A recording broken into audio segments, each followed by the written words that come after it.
ለምን ገባው ውስጥ እሺ በእኛ ዶስት ቴዲ አልገባም መሲ እኮ የኔ ቤት ነው እሷ እዚህ ምን ታደርጋለች አልገባም ባኛ እንጂ ቤት ቴዲ አልገባም ልቀቀኝ ቤቱ በጣም ጥሩ ሁኔታ ላይ ነው ደስ ይላል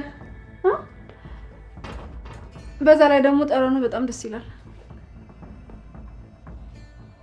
እንዴት ቴዲ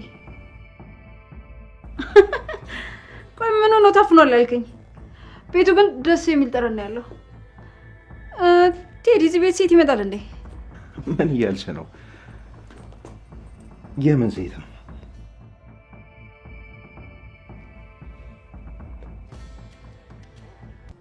ስማኝ ቴዲ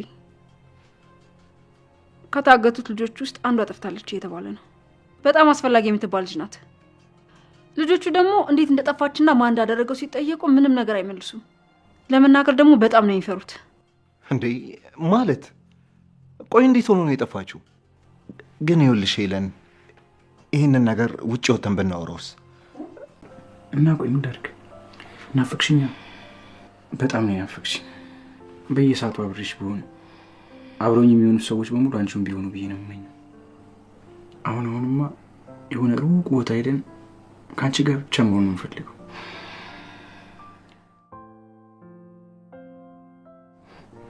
ይሄን ያህል የምትወደው እቺ ምንድን ናት የኔ ፍቅር ቃል እኮ አይገልጸውም አንዳንዴ የማትናገሪው ነገር አለ አይደል የሆነ ከማውቃቸው ሴቶች ሳነጻጽርሽ ማለቴ ማነጻጽር ሳይሆን ሳስብሽ ከነሱ አንፃር እነሱ እንደገለባ ነው የሚቀርቡኝ ማለት የሆነ ሴት የማይመስሉኝ አረ እንደውም ጤነኛ የማይመስሉኝ እድለኛ ነኝ አይደል ማለት ወንድሜ የላችሁ ባሉነ አይ ንቄ አይደለም ግን ጓደኛዬ ነው የማ የሊዛ ነው ቆይ እሷ አክስቷ አይደለች እንዴ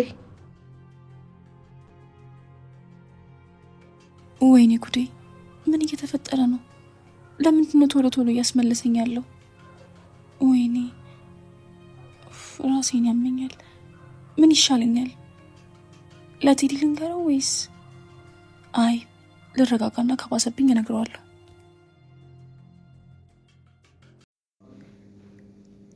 ሰላም ውዴ ቻናሌ ቤተሰቦች እንዴት ናችሁልኝ እንኳን ወደ ሰብለ ዩቲዩብ በሰላም መጣችሁ ደህና ናችሁ ሆይ እንግዳ ድራማ እንግዲህ ባሳለፍነው ክፍል ላይ መሲ የሆነ ጥርጣሬ እዛ ቤት እንዳደረባትና የቴዲ እሷን ካገባት በኋላ መቀየር ግራ ቢያጋባትም ነገር ግን አንዳንድ ነገሮችን ለቤሉል መንገር ጀምራለች የቤሉል ጓደኛ ወይም አክስቴ ናት ብሎ ያስተዋውቃቸው ልጅ እሷን ቴዲ እየተከታተለ ፎቶ ያነሳት ስለነበረ እሱን ብቻ ሳይሆን በስልክም እኔ ያለሁበት ቦታ በፍቃደኝነት ካልመጣሽ በግድ ትመጫለሽ እያለ እያስፈራራት ነበር እንግዲህ ይህን ነገር ለቤሉል ማሳወቁ አሪፍ ነበረ ነገር ግን ሌላ ችግር ተፈጥሯል መሲ አርግዛለች እንግዲህ መሲ አሁን ላይ የእርግዝና ምልክት እየታየባት ይገኛል ቴዲ እሷ ላይ እየተቀየረና ክፉ እየሆነ በመጣ ቁጥር እሷ ደግሞ የማትወጣው ነገር ውስጥ ገብታለች ቤተሰቦቿን አሻፈረኝ ብላ እዛ ቤት ወጣ ሄዳ ከሱ ጋራ እንግዲህ ሳትፈልግ ነው አሁን ላይ እየኖረች ያለችው ቴዲ በጣም እየተቀያየረ ይገኛል በዚህ መሃል ግን እሷ ማርገዟ መሲ የማትወጣው አጣብቂኝ ውስጥ እንደገባች ያሳያል ከዚህ በኋላ እሱን አንፈልግም ብላ ወደ ቤተሰቦቿ እንኳን መመለስ የማትችልበት ትልቅ ችግር ውስጥ ገብታለች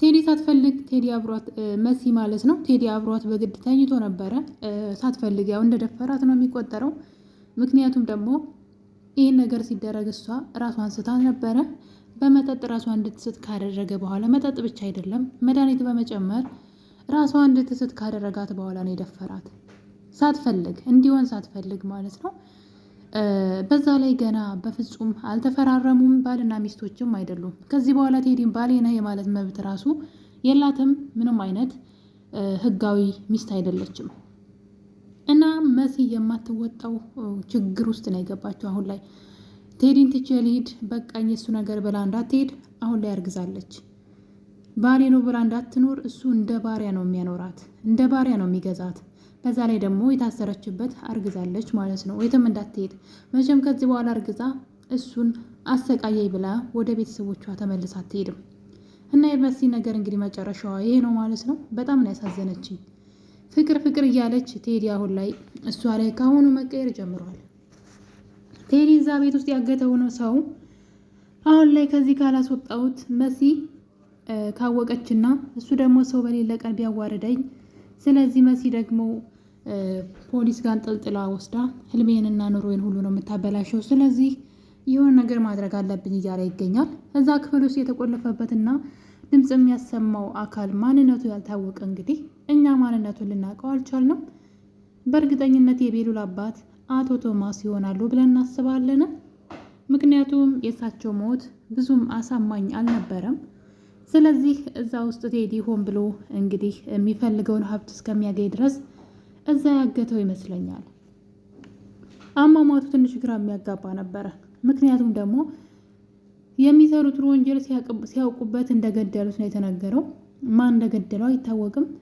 ትንሽ ግራ የሚያጋባ ነበረ። ስለዚህ ከዚህ ነገር ጀርባ ቴዲ ያለበት ማለት ነው። ቴዲ ደግሞ ሰውየውን ሳይገል እንግዲህ እንዳይኖርም እንዳይሞትም አድርጎ የቁም እስረኛ አድርጎ የራሱ ቤት ውስጥ ቆልፎ አስቀምጦታል የሚል ግምት አለን። ይሄ ሰው እዛ መኖሩ እንግዲህ በተደጋጋሚ ሰዎች ድምፁን ሰምተዋል። የዚህ ሰው ድምፅ አንድ ጊዜ የእሱ ፍቅረኛው የምትባለው ቤቲ ማለት ነው በደንብ እዛ ውስጥ የታገተ ሰው እንዳለ አውቃለች።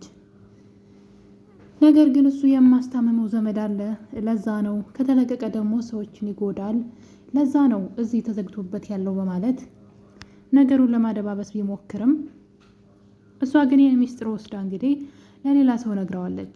ለቤሉል አክስት ነግራታለች ማለት ነው። እናም እሷን በመጠራጠር ፍቅረኛሽን ምን ያክል ታምኔዋለሽ? ታማኝ ነው ወይ እያለች ስትጠይቃት ነበረ። ታዲያ በድጋሚ እንግዲህ የዚህን ሰው ድምፅ ደግሞ መሲም ሰምተዋለች። ማንም በሌለበት መሲ ቁጭ ብላ ያለ ድንገት የሚጮህ ሰው ድምፅ ሰምታ ወደ በሩ ሂዳ ብትጣራ ከዛ በኋላ ሰውየው ግን ድጋሚ ድምፅ አላሰማም።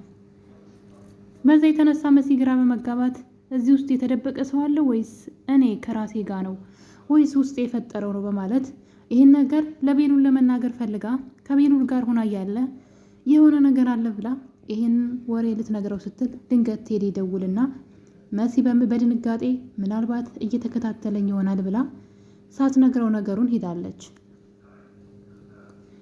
እና እንግዲህ እነዚህ ነገሮች እንዳሉ ሆነው ደግሞ ሌላ ትልቅ ችግር ተፈጠረ።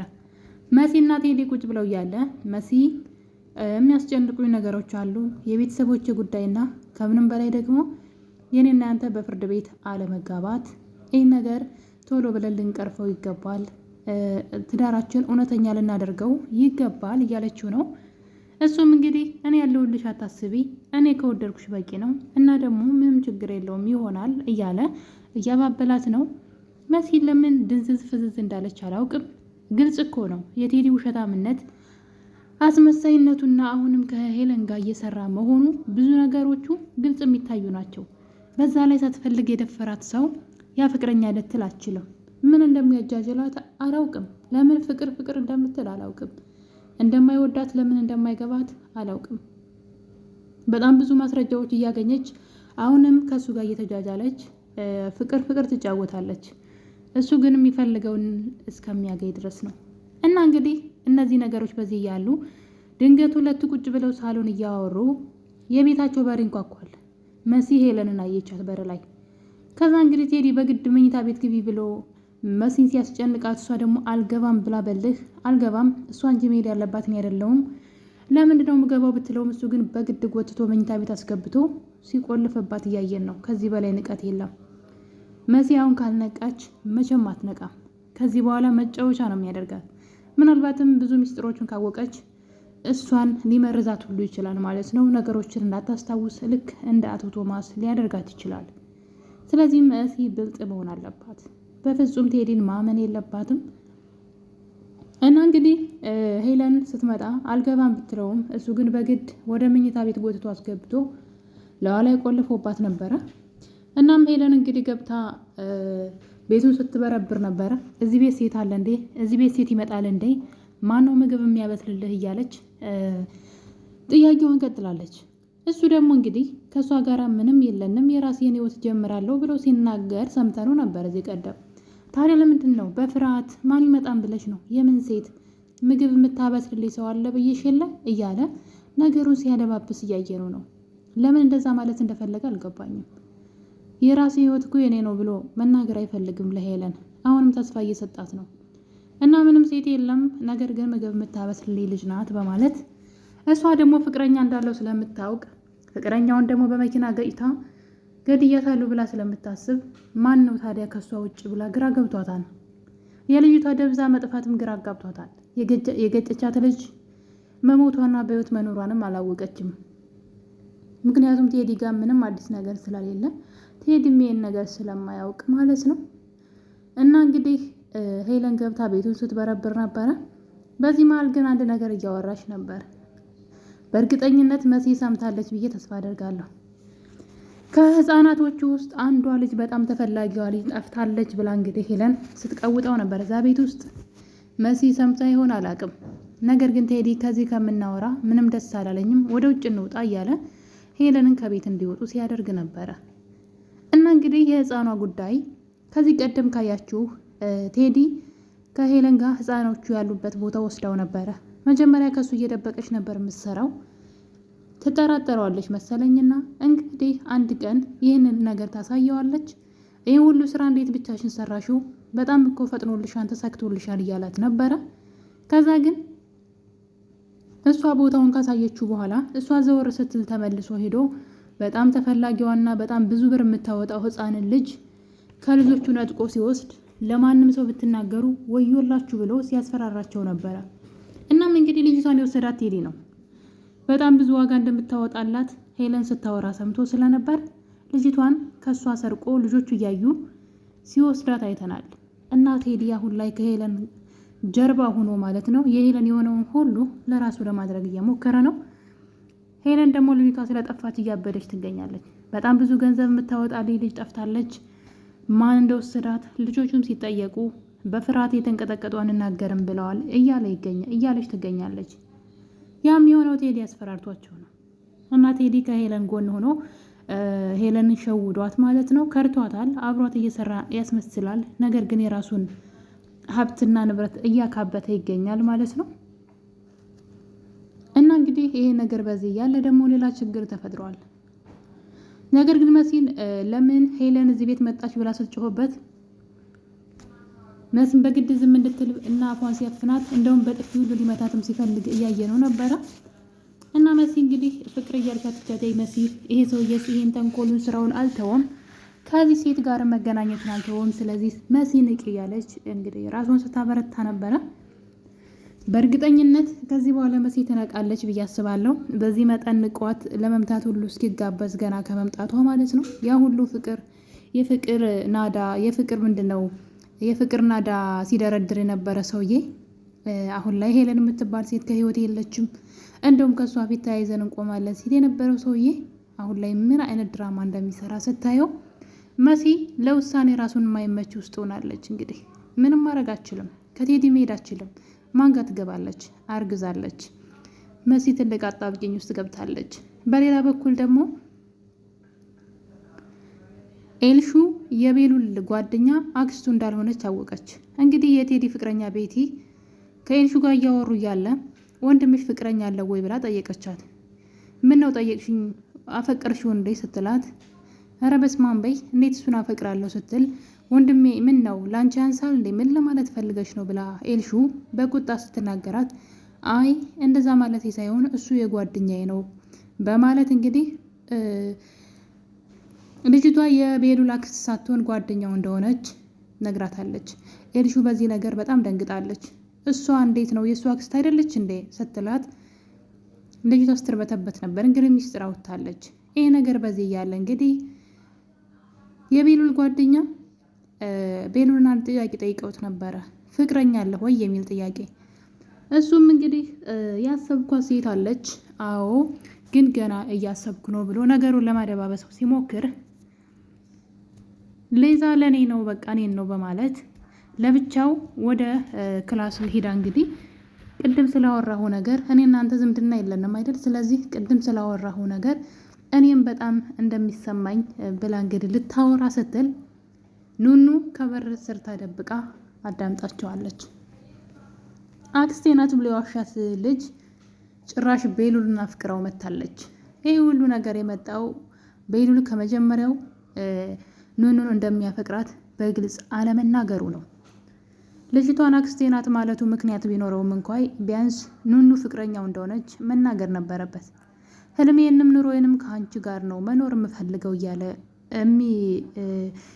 ዲስኩርን የሚደሰኩርላትን ኑኑን ለምንድን ነው ፍቅረኛው እንደሆነች ያልተናገረው? ነገር ግን ልጅቷ ለእኔ ነው እንደዚህ እያሰበ ያለው ብላ እንግዲህ እሷም ፍቅሯ ልትገልጽለት ስለ እሱ የሚሰማትን ልትነግረው አንድ ክፍል ውስጥ ቁመው እያወሩ እያለ ኑኑ ይህን ጉድ ሁሉ ሰምታለች። እና እንግዲህ እንግዳ ድራማ በቀጣይ ክፍል ምን ይፈጠራል የሚለው በጣም አጓጊ ነው። እስከዛው ቸር ቆዩልኝ።